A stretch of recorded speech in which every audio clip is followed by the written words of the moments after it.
예, 오늘은 추수감사 예배로 주님께 드립니다. 강단도 아주 푸짐하게 장식이 됐지요. 우리가 한 해마다 11월 셋째 주를 추수의 감사 예배로 드리고 있습니다. 한 해 동안 주님께서 주신 모든 것들을 주님께 감사하면서 드리는 예배가 추수감사의 의미이지요. 근데 이 추수감사의 유래는 원래 이제 미국에서부터 유래가 되었다고 합니다. 지금 이제 북미 대륙을 개척한 필그림스라고 불리는 청교도들에서부터 이 추수감사의 예배가 유래가 됐는데, 이 청교도들은 원래 신앙의 자유를 찾아서 그 미국, 아메리카 대륙에 아무도 없는 황무지 일대 인디언만 살던 그때에 신앙의 자유를 찾아서 영국에서부터 도망쳐서 미국 대륙으로 간 사람들이 바로 이 청교도인들입니다. 영국의 헨리 8세, 제임스 1세, 찰스 1세까지 쭉 이어진 종교적인 박해를 피해서 이 1600년대 초기부터 신앙의 자유를 얻기 위해서 미주 대륙으로 이주를 하기 시작했습니다. 그 중에서도 이 102명의 청교도인들이 메이플 플라워를 타고서 이 북미 대륙으로 간 게 대표적인 예로서 우리에게 전해지고 있는데요. 1920년 9월 6일 날 25명의 선원 그리고 102명의 청교도들이 이 메이플 플라워라는 배, 그 이름을 가진 배를 타고서 이 미국 동쪽이죠. 미국 동쪽에 이 해안을 목적지로 삼고서 출발을 했다고 합니다. 남자 78명, 여자 24명. 이 102명이 출발을 했는데 가는 도중에 한 명이 죽고 또 임신한 여자가 있었나 봐요. 그래서 출산을 하고 해가지고 한 명이 죽고 한 명이 탄생하고 그래서 102명이 그 대륙에 무사히 도착을 합니다. 약 2달이 지난 11월 11일 날 이 버지니아 대신 미국 동북부 해안가에 도착을 했는데, 이 11월 11일이면은 미국 동부 가보셔서 아시겠지만 되게 춥겠죠. 바닷바람도 엄청나고 형언할 수 없는 이 난관에 그 사람들이 부딪혔다고 합니다. 강풍과 눈보라치는 혹독한 추위, 또 질병, 또 식량 부족, 그다음에 원주민들의 냉매, 그리고 그 당시에는 개척이 되기 전이니까 들짐승들도 있었죠. 들짐승들의 위험, 거할 곳이 하나도 없는, 집 하나 없었으니까 그런 절박한 상황 가운데에서 이들이 무작정 그 땅에 발을 내디딘 거예요. 특히 그해 이 겨울이었던 2, 3개월 동안에는요 정말 추웠다고 합니다. 그 기록에 의하면. 그래서 102명 중에 절반 이상이 그 추위와 배고픔에 결국 목숨을 잃었다라고 합니다. 특히 1, 2월의 혹독한 겨울에는 하루에도 2, 3명씩 죽어나갔는데 생존자가 50명뿐이었고 그나마 살아있는 50명도 다수는 지치고 이 건강이 쇠약해져가지고 질병에 시달리고 있는 상태였다고 합니다. 그렇게 힘든 겨울이 지나고 그래도 다행히 따뜻한 봄날이 찾아오자 이 살아남은 청교도인들의 땅을 개간하고 이제 씨를 뿌리기 시작합니다. 농사를 짓기 시작하는 거죠. 뭐 농사라고 저받겠습니까? 그것도 원주민들에게 물어서 배워서 겨우겨우 농사를 짓고 여름이 지나고 가을이 와서 이제 추수를 하게 되었는데, 그 추수한 곡식을 우리처럼 이렇게 쌓아놓고 하나님 앞에 드리면서 눈물로 감사했던 것, 엄동설안에서 그 황무지에서 살아남은 것, 그리고 신앙의 자유를 허락해 주신 것, 그 땅을 개척해서 이렇게 풍성한 곡식들을 얻은 것, 그것들을 하나님 앞에 진심으로 감사하면서 드린 축제의 기간이 바로 이 추수감사절의 유래라고 합니다. 추수한 첫 곡식들과 채소들 중에서 최고 좋은 것들을 하나님 앞에 드려서 그 처음 익은 열매로 예배를 드렸고, 그들은 이렇게 기도를 했다고 합니다. 우리는 대서양을 건너와 여러 친구들을 잃었습니다. 그러나 하나님은 우리에게 기대했던 것보다 더 많은 것을 주셨습니다. 하나님의 은혜에 감사하며 하나님께 첫 열매를 드립니다.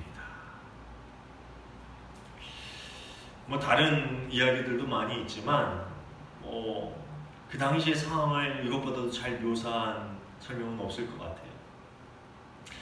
그 당시를 생각하면 그 사람들의 마음이 어땠을까라는 것을 생각하면 참 가슴이 벅찹니다.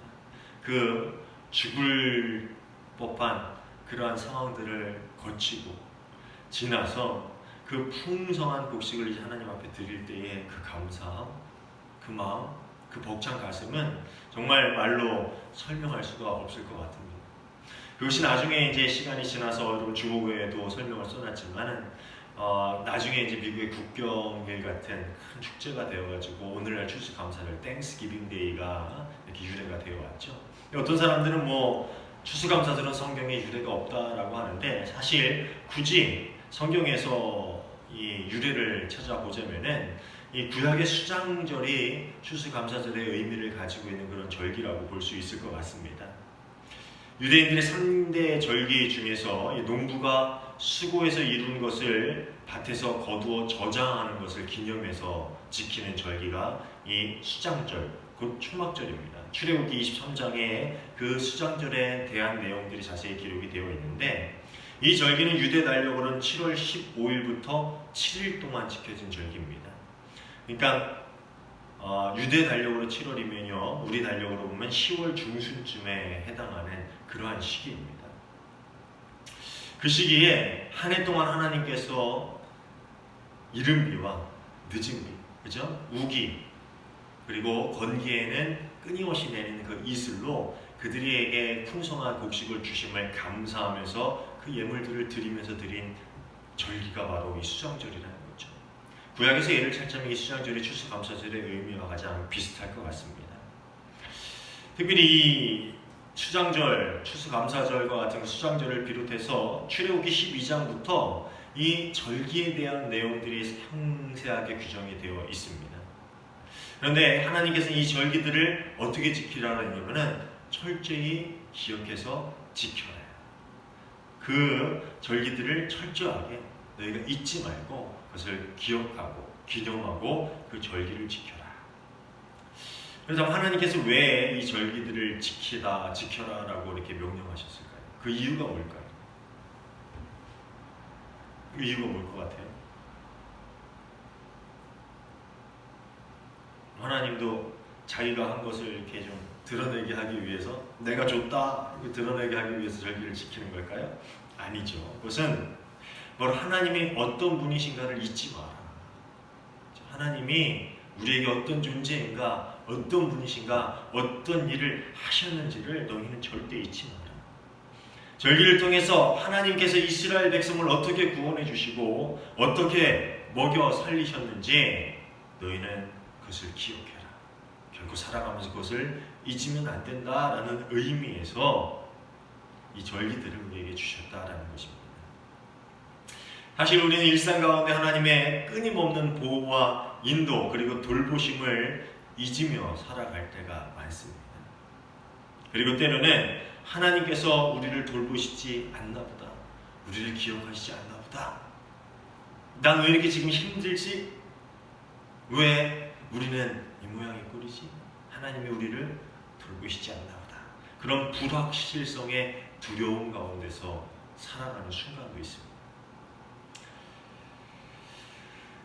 근데 제가 주보에도 적었는데 이 추수감사 장식을 하면서 과일을 이렇게 올려놓는 그 시간들 그리고 올려놓은 것을 보면서 느낀 게 있어요.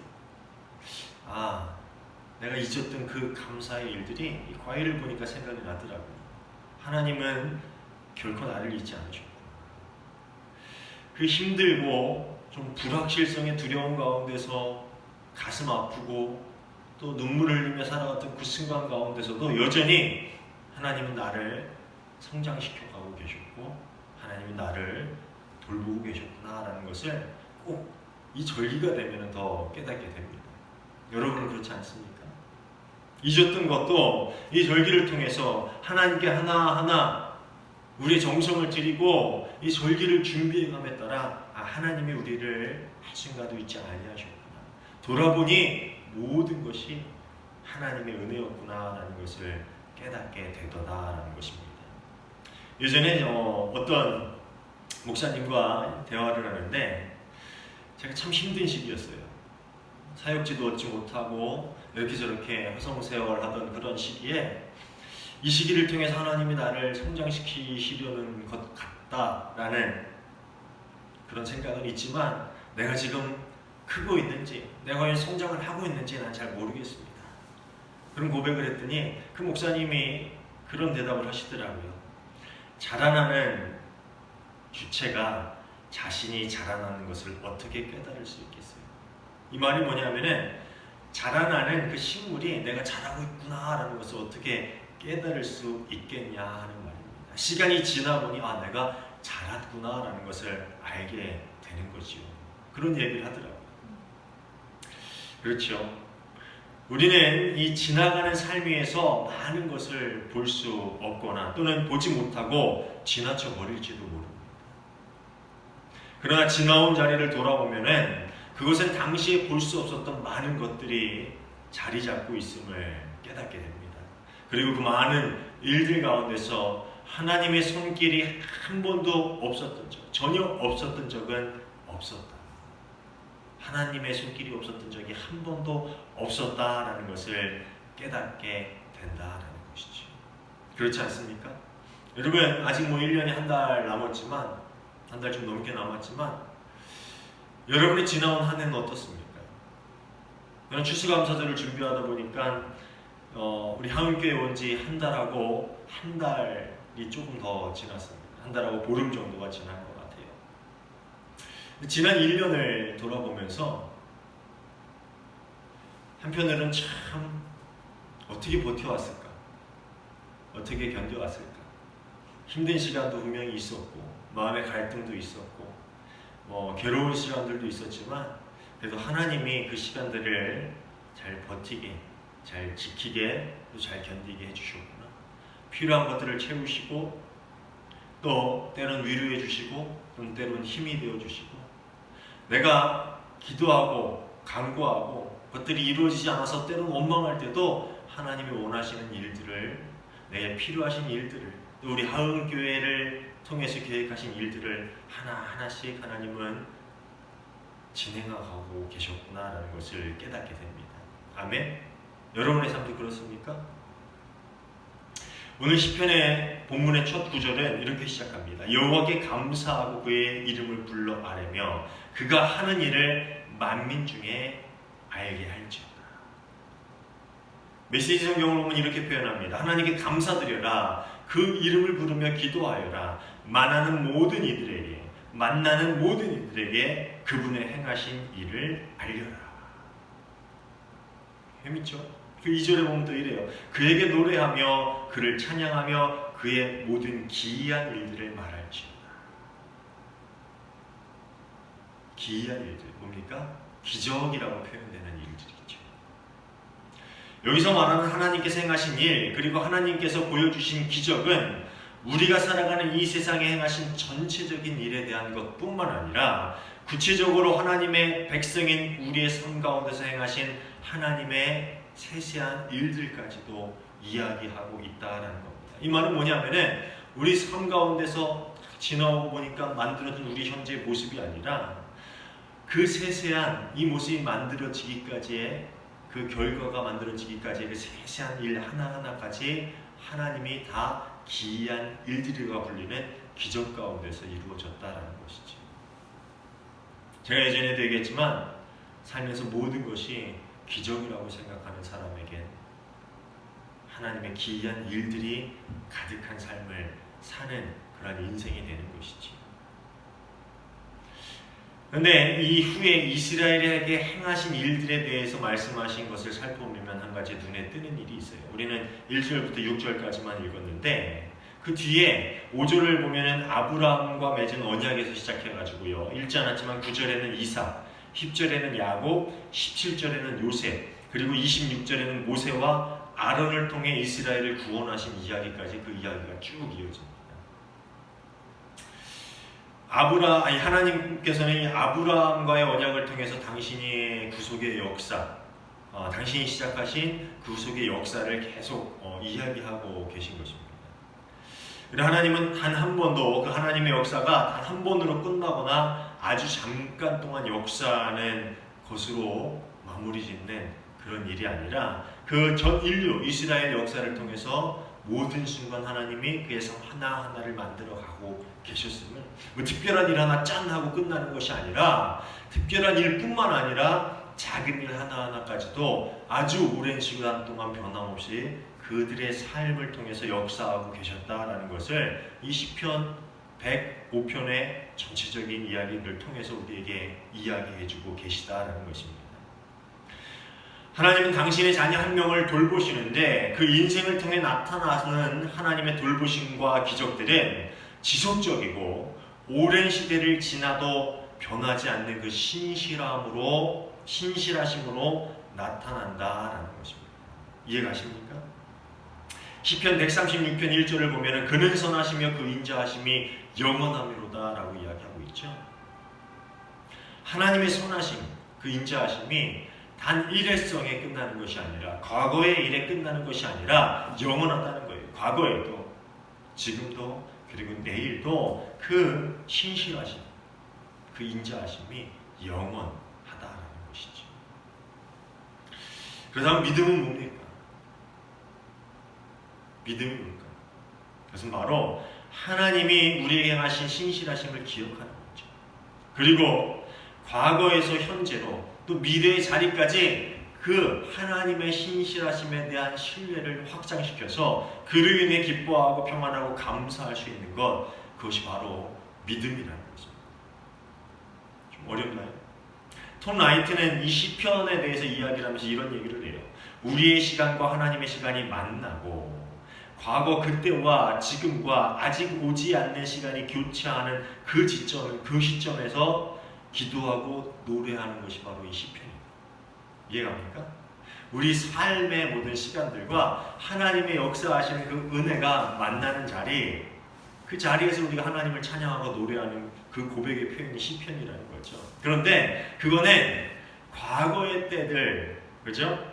그리고 지금 아직 오지 않은 그 시간들이 교차하는 시점. 그게 뭐냐면은 내 삶의 그 모든 것이 살아있는 그 순간에 내가 하나님을 찬양하고 노래하는 것, 그 고백이 바로 시편이라는 거예요. 좀 더 쉽게 이야기를 하자면은 과거의 일들을 돌아오면서 내가 하나님께 감사하며 하나님이 내 삶에 이런 일을 이루셨습니다 라고 찬양하는 것, 그 동시에 나는 이제까지 그리고 지금도 나를 만들어 오시고 나를 지켜주신 그 신실하신 하나님이 내 앞에 모든 일들까지도 나를 이끌어 가실 것을 믿기 때문에 내가 지금 감사할 수 있고 행복할 수 있습니다. 내가 지금 기뻐하며 주님을 찬양할 수 있습니다. 그 고백이 바로 시편의 고백이라는 것이지. 하나님은 시편 105편을 통해서 그런 이야기를 우리에게 하고 계신 거예요. 내가 과거에 아브라함 때부터 모세에 이르기까지 그리고 지금 이 순간까지 너희를 지켜오고 내가 말한 모든 약속들을 이룬 그 하나님입니다. 그 이야기를 우리에게 하고 계시다는 것이지. 그 이야기를 하는 이유는 뭡니까? 이 절기를 통해서 우리에게 그런 이야기를 들려주시는 이유는 뭡니까? 이제까지 그랬었다라고 얘기하는 게 아니죠. 뭐예요? 이제까지 그래 왔던 나 하나님이 앞으로도 너희 삶 가운데 그런 일들을 이루어 갈 거다. 누군가의 책에 이런 글귀가 등장하더라고요.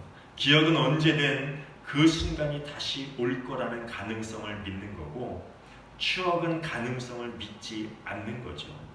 추억이라는 말에는 단 한 번뿐이라는 의미와 마지막이라는 뜻이 들어있는 겁니다. 이 글을 읽으면서 참 누가 쓴지는 잘 모르겠지만 어떤 책에 등장을 하는데 참 좋더라고요. 기억이라는 것은요, 이제까지 해왔던 모든 일들이 언젠가 다시 또 이루어진다, 계속 이루어질 거다라는 그 가능성을 믿는 것인 반면에 추억은 예전에 한번 그랬었지, 나에게 이런 일들이 있었지, 왕년에 뭐 이런 거 있잖아요. 지금은 다시 오지 않는 일들, 이게 추억이라는 겁니다. 그렇다면 믿음은 뭡니까? 믿음은 과거의 기억과 현재의 나의 삶을 바라보는 이 시점과 또 미래에 그 과거와 지금까지 이루어졌던 일들이 다시금 변함없이 이루어질 것이다 라는 것을 신뢰하는 것이 바로 믿음이라는 것이죠.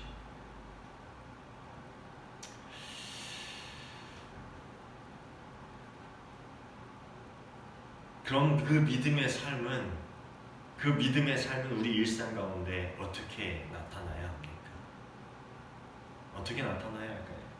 오늘 본문의 마지막 부분을 보면은요, 이 시편 105편 1절부터 6절까지 읽었는데 그 마지막 보면은 45절인데요. 이는 그들이 그의 율례를 지키고 그의 율법을 따르게 하려 하심이로다. 할렐루야 라고 끝이 납니다.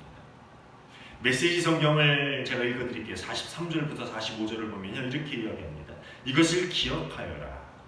주께서 그분의 백성을 이끌어 내시고 기뻐 노래하게 하셨다. 친히 택하신 백성이 심장이 터지도록 노래하며 행진했다. 그들이 들어간 땅을 선물로 주시고 민족들의 부를 그들이 거머쥐게 하셨으니 주께서 말씀하신 모든 것들이 그들이 행하고 직접 주신 그분의 법도를 따르게 하시려는 것이었다. 하나님의 법도를 따르게 한다라는 것은 하나님의 보호 아래에서 하나님과의 관계 속에서 계속 거하기를 바라신다라는 겁니다. 기억해라. 너희를 이끌어내서 심장이 터질도록 기쁘게 노래하셨던 그 하나님. 이 땅을 선물로 주시고 우리가 지금 살아갈 수 있는 모든 필요한 것들을 은혜로 주신 그 하나님이 앞으로도 너희가 그 안에 거함으로 그 모든 일들을 누리기를 원한다. 그런 말씀을 우리에게 하고 계시다라는 것입니다. 절기를 주시고 그동안 베푸신 하나님의 은혜를 낱낱이 헤아리게 하시려는 이유는 하나님께서 당신이 하신 일들을 자랑하기 위함이 아니라 지난 일들에 대한 기억과 그로부터 생겨나는 감사로 다시금 하나님께 돌이켜 하나님과의 관계가 얼마나 소중한지, 그 관계가 아니면 절대 살아갈 수 없다라는 것을 알게 하고 깨닫게 하시려는 것이라는 것이지. 그런 말입니다. 그 의미가 바로 절기 안에 담겨있는 하나님의 뜻이라는 겁니다. 여호와께 감사하고 그 이름을 불러 아뢰며 그가 하는 모든 일을 만민 중에 알게 할지어다. 오늘 시편의 고백처럼 우리 삶 가운데 늘 주님과의 관계 안에서 살아감으로 주님께서 해오신 일들이 지금 내 삶에도 이루어지고 앞으로도 내 삶에 이루어질 것이다 라고 믿는 그 믿음이 저와 여러분 가슴 가운데, 여러분 마음 가운데 있기를 주님의 이름으로 축원합니다. 오늘 본문의 제목을 감사의 채를 가지고 살아가는 사람들이라는 의미에서 감사의 채다라고 이렇게 지었는데요. 제가 주보에도 적었듯이 이 시기가 되면 꼭 떠오르는 책이 하나 있는데, 이 제목이 뭐냐면 행복하십니까? 아니요, 감사합니다 라는 책입니다. 김기성 목사님의 책인데 그 책에는 이런 글귀가 나옵니다. 감사할 줄 아는 사람들은 세상을 새로운 눈으로 바라본다. 물론 이들 눈에도 세상은 어지럽고 암담하다. 희망을 잃은 노동자들이 자살로 생을 마감하고 쫓겨날 형편에 처한 외국인이 이주 노동자가 철로 위에 뛰어들고 수능 성적을 비관한 젊은이들이 죽음을 택하는 세상이다. 하지만 감사의 채를 가진 사람들은 짙은 어둠에 매몰되지 않는다.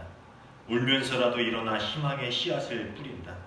상한 갈대를 꺾지 않으시고 꺼져가는 등불도 끄지 아니하시는 하나님이 우리와 함께 계신다는 사실에 그 희망의 근거가 된다.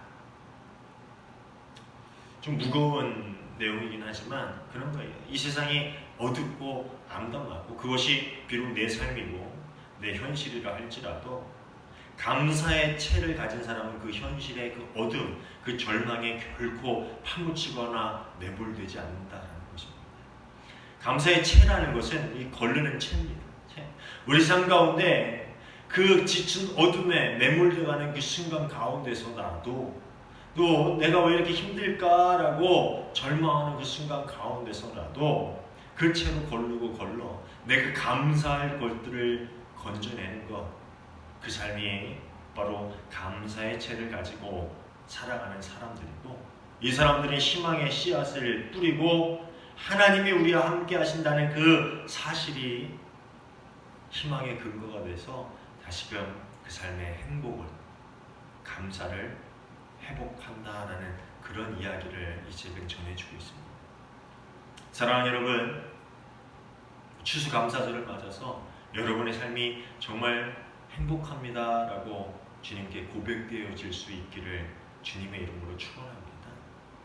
우리가 지금 어떤 상황 가운데, 어떤 어려운 가운데 있다 할지라도, 또 예배를 끝나고 세상 가운데 나가면은 어떤 암담한 현실 가운데로 우리가 걸어 들어간다 할지라도, 이제까지 우리의 삶 가운데 우리를 지켜오셔서 이 자리에 있게 하신 하나님, 그리고 이 순간에도 우리에게 큰 은혜를 주시고, 아까 찬양한 것처럼 정말 그런 분이 없는, 주님과 같은 분이 없는 그런 좋은 분으로 우리에게 역사하시는, 지금 역사하시는 그 하나님은 과거와 현재의 하나님일 뿐만 아니라 미래의 하나님, 앞으로 신실하심이 영원토록 변치 아니하시는 그 하나님이 되신다라는 것을 우리 믿고, 그 하나님 위에 희망의 근거를 둠으로 감사합니다